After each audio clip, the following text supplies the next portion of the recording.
Hello students, our next topic is the distribution law. Distribution law ਨੂੰ understand ਕਰਨ ਲਈ distribution law ਦੇ ਨੇਮ ਤੋਂ ਹੀ ਪਤਾ ਲੱਗ ਰਿਹਾ ਕਿ distribute ਕੁਛ ਹੋਇਆ ਹੋਇਆ ਹੈ। ਇੱਥੋਂ ਕੀ ਹੈ ਕਿ ਤੁਸੀਂ ਇਹਦੇ ਵਿੱਚ ਕੀ ਹੈ, ਦੋ immiscible solvents ਲੈਣੇ ਹੋ ਜਿਹਦੇ ਵਿੱਚ ਕੀ ਇੱਕ ਸਲਿਊਟ ਪਾਉਂਦੇ ਹੋ। ਉਹ ਜੋ ਸਲਿਊਟ ਹੈ ਉਹ ਸੋਲਵੈਂਟ ਦੇ ਵਿੱਚ ਕੀ ਹੈ ਮਿਕਸ ਹੋ ਜਾਂਦਾ ਹੈ, ਮੀਨਸ ਦੈਟ ਇਜ਼ ਮਿਸਿਬਲ। ਉਹ ਮਿਕਸ ਹੋ ਜਾਂਦਾ ਸੋਲਵੈਂਟ ਦੇ ਵਿੱਚ, ਸੋਲੂਬਲ ਹੈ। ਤਾਂ ਹੁਣ ਤੁਸੀਂ ਉਹ ਸੋਲਵੈਂਟ A ਲਾਈਕ ਸੋਲਵੈਂਟ A ਲੈ ਲਿਆ, ਦੂਸਰਾ ਸੋਲਵੈਂਟ B ਲੈ ਲਿਆ, ਦੋਨੇ ਕੀ ਹੈ ਇਮਿਸਿਬਲ ਹੈ। ਇਹਨਾਂ ਦਾ ਮਿਕਸਚਰ ਬਣਾਇਆ ਅਤੇ ਇਹਦੇ ਵਿੱਚ ਕਿਹਨੂੰ ਡਿਸਟਰੀਬਿਊਟ ਕਰਤਾ, ਸਲਿਊਟ ਨੂੰ। ਤਾਂ ਉਹ ਆਪਦੇ ਆਪ ਨੂੰ ਐਵੇਂ ਡਿਸਟਰੀਬਿਊਟ ਕਰ ਲੈਂਦਾ। ਇਹ ਲਾਅ ਕੀ ਕਹਿੰਦਾ ਹੈ ਕਿ ਇਹ solute distributes itself between two non miscible solvents in contact with each other in such a way that at equilibrium the ratio of the concentration of solute in two layers is constant at a given temperature। Means जे तुहाडे कोल एक कोई given temperature है तो उस temperature ते की होएगी जिहड़ी कंसनट्रेशन होएगी सॉल्वेंट ए दे विच एक्स दी, एक्स इज़ हेयर सल्यूट, उहदी कंसनट्रेशन आपां लेट कर ली C1 है एंड सॉल्वेंट बी दे विच की है दैट इज़ C2। तो वो कहंदी कि C1/C2 if we take the ratio of both then it comes out to be constant at a given temperature if these both are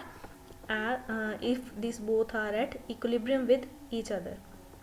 Now but one condition is there, that is provided the molecular state of the solute is same in both the solvents। means condition की है कि molecular state है जिहड़ी solute दी वो दोनों solvents ਦੇ ਵਿੱਚ ਕੀ ਹੋਣੀ ਚਾਹੀਦੀ ਹੈ, same।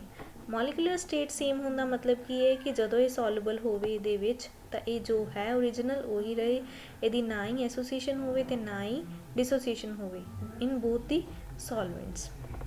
ताकि ये C1/C2 comes out to be K and this K is known as partition coefficient or the distribution coefficient। Next are the factors affecting K or the distribution coefficient। First factor is the nature of solute। yes जे आप पिछे गल की है जो nearest distribution law है वो की है कि सॉल्यूट है सॉल्युबल होंदा है सॉल्वेंट दे विच तां आपां कंसनट्रेशन C1 C2 फाइंड करते हैं तो वो की आंदा है। बट जे नेचर सल्यूट है, जे आप सल्यूट डिफरेंट यूज़ करांगे तो वो की है उसकी सॉल्युबिलिटी डिफरेंट होएगी। जे सॉल्युबिलिटी डिफरेंट होएगी तो C1 ते C2 डिफरेंट आएगा, जे C1 ते C2 डिफरेंट आएगा तो K की वैल्यू भी डिफरेंट आएगी। Next is the nature of liquid pair. हुण आपां कोई भी सल्यूट यूज़ कर रहे हैं लिक्विड पेयर ते डिपेंड करेगा क्योंकि उसकी सॉल्युबिलिटी है किसी लिक्विड पेयर दे विच की है कि सॉल्वेंट्स है। हुण हर सॉल्वेंट्स की है वो हर डिफरेंट सल्यूट्स नूं डिफरेंटली सॉल्युबल करते हैं। तो जो लिक्विड पेयर की है डिफरेंट यूज़ करांगे तो सॉल्युबिलिटी ऑफ सल्यूट भी डिफरेंट होएगी। जो वो डिफरेंट होएगी तो C1 C2 डिफरेंट होएगा, C1 C2 डिफरेंट होएगा तो K भी डिफरेंट आएगा। Next is temperature. ਹੁਣ ਆਪਾਂ ਸਭ ਨੂੰ ਪਤਾ ਹੈ कि टैंपरेचर ਨੂੰ ਜੇ ਆਪਾਂ ਇਨਕਰੀਜ਼ ਕਰੀਏ ਜਾਂ ਡਿਕਰੀਜ਼ ਕਰੀਏ ਉਹਦੇ ਨਾਲ ਕੀ ਹੈ ਸੋਲਿਬਿਲਿਟੀ ਇਫੈਕਟ ਕਰਦੀ ਹੈ।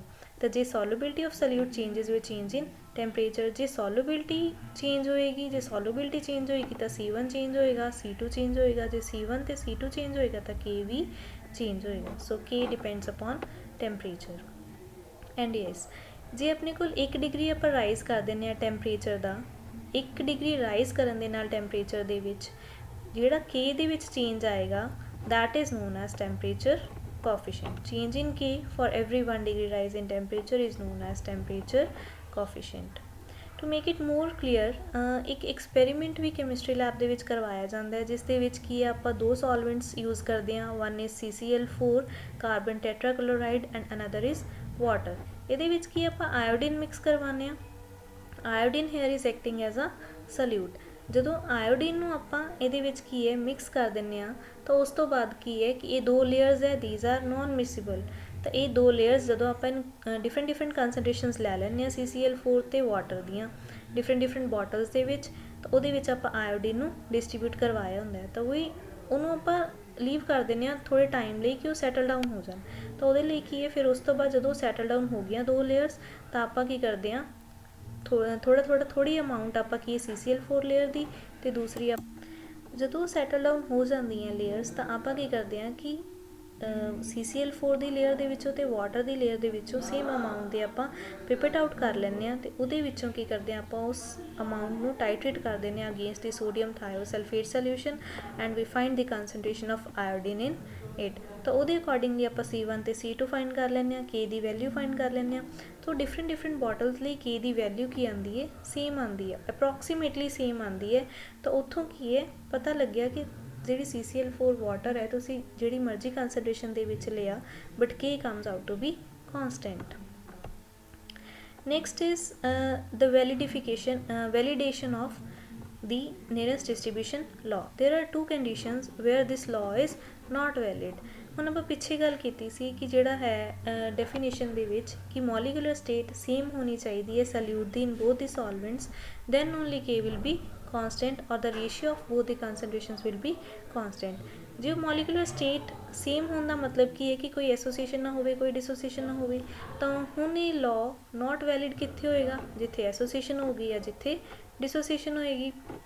ਤਾਂ ਹੁਣ ਫਸਟ ਕੰਡੀਸ਼ਨ ਕੀ ਹੋਏਗੀ, ਜਦੋਂ ਸੋਲਿਊਟ ਕੀ ਹੈ ਐਸੋਸੀਏਟ ਹੋ ਗਿਆ। ਫੋਰ ਐਗਜ਼ਾਮਪਲ ਜੇ ਆਪਾਂ ਬੈਂਜ਼ੀਨ ਅਤੇ ਵਾਟਰ ਦੋ ਨੋਨ ਮਿਸਿਬਲ ਲਿਕੁਇਡਸ ਲੈ ਲੈਂਦੇ ਹਾਂ ਅਤੇ ਉਹਦੇ ਵਿੱਚ ਆਪਾਂ ਸੋਲਿਊਟ ਪਾਇਆ ਫਿਨੋਲ, ਤਾਂ ਫਿਨੋਲ ਕੀ ਹੈ ਬੈਂਜ਼ੀਨ ਦੇ ਨਾਲ ਰਿਐਕਟ ਕਰਕੇ ਕੀ ਬਣਾ ਦਿੰਦਾ, ਡਾਇਮਰਸ ਬਣਾ ਦਿੰਦਾ।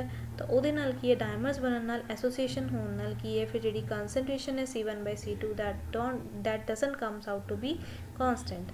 ਤਾਂ ਜੇ ਆਪਾਂ ਨੈਕਸਟ ਗੱਲ ਕਰੀਏ ਡਿਸੋਸੀਏਸ਼ਨ, ਫੋਰ ਐਗਜ਼ਾਮਪਲ ਜਿਵੇਂ ਵਾਟਰ ਅਤੇ ਔਰਗੈਨਿਕ ਸੋਲਵੈਂਟ ਕੋਈ ਵੀ ਲੈ ਲੈਂਦੇ ਹਾਂ ਤਾਂ ਉਹਦੇ ਵਿੱਚ HCl ਪਾਉਂਦੇ ਹਾਂ ਤਾਂ ਉਹਦੇ ਨਾਲ ਕੀ HCl ਡਿਸੋਸੀਏਟ ਹੋ ਜਾਂਦਾ ਵਾਟਰ ਦੇ ਵਿੱਚ। ਜੇ ਉਹ ਡਿਸੋਸੀਏਟ ਹੋ ਜਾਂਦਾ ਤਾਂ C1/C2 doesn't comes out to be constant। ਤਾਂ ਹੁਣ ਕੀ ਹੈ ਕਿ ਦੋ ਕੰਡੀਸ਼ਨਸ ਹੈ ਜਦੋਂ ਕੀ ਹੈ ਇਹ ਲਾਅ ਵੈਲਿਡ ਨਹੀਂ ਹੈਗਾ।